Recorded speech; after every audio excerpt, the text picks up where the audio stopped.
हरे कृष्ण।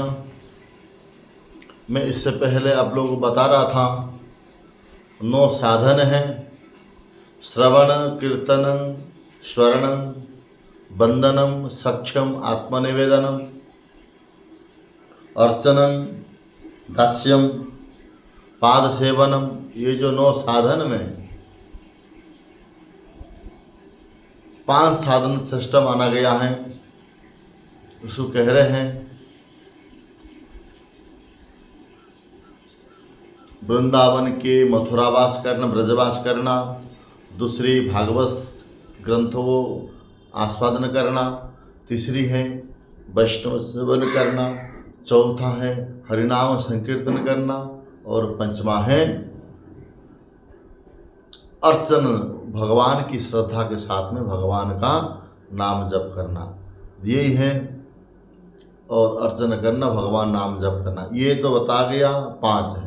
उनमें से जो 3 साधन कहा गया, जो कि भगवान का नाम कीर्तन और विग्रह सेवा और वैष्णव सेवन, ये तीनों ही हमारे कलियुग में श्रेष्ठ साधन है।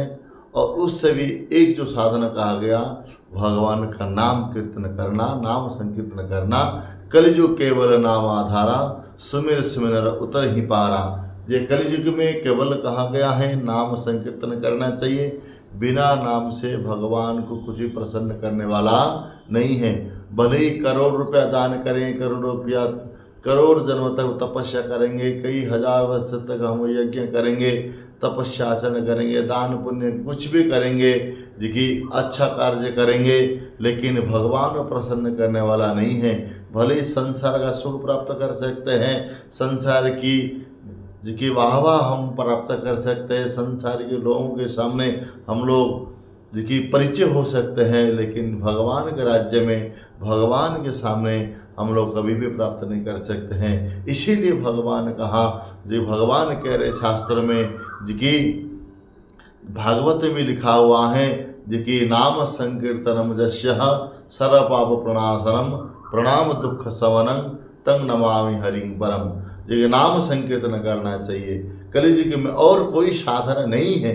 हम लोग बार बार कहते हैं, हम तो नाम के बारे में तो रोज चर्चा करते हैं, क्योंकि हम लोग हतभागा हैं और हम दुर्भाग्य हैं, क्योंकि कलियुग का प्राणी इतनी मंदा सुमंद मतयो मंद भाग्य उपद्रुता, जो कि मंद भाग्य हैं और रोगग्रस्त हैं और अल्पायु हैं। इसीलिए साधन बता गया है, क्योंकि रोगग्रस्त होने के नाते हम और दूसरा कोई साधन कर नहीं सकते हैं।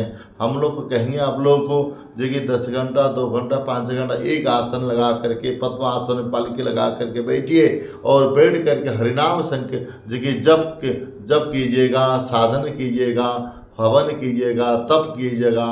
और ये आप लोग की बस की बात नहीं, क्योंकि सारे मनुष्य का रोगग्रस्त हैं, इसलिए कर नहीं सकते हैं। लेकिन भागवत में कह रहे हैं, शास्त्रों में कह रहे हैं, लेकिन हरिनाम जप करने के लिए, ठाकुर जी का नाम लेने के लिए कोई आसन की जरूरत नहीं है, कोई कुछ भी नहीं। खाईते सुईते जथा तथा नाम लाए, जी खाते वक्त, सोते वक्त और चलते वक्त हरि माँ भगवान का नाम करने के लिए यहाँ कोई भी समय का पाबंदी नहीं है, समय का भी नहीं है, देश का नहीं, नियम नहीं, कुछ भी नहीं है। हम किसी भी समय में, किसी भी मुहूर्त में और कहीं में भी, कैसा भी हो, भगवान का नाम जप कर सकते हैं। इसीलिए हम लोग कलियुग में बड़े भागी जीवे हैं।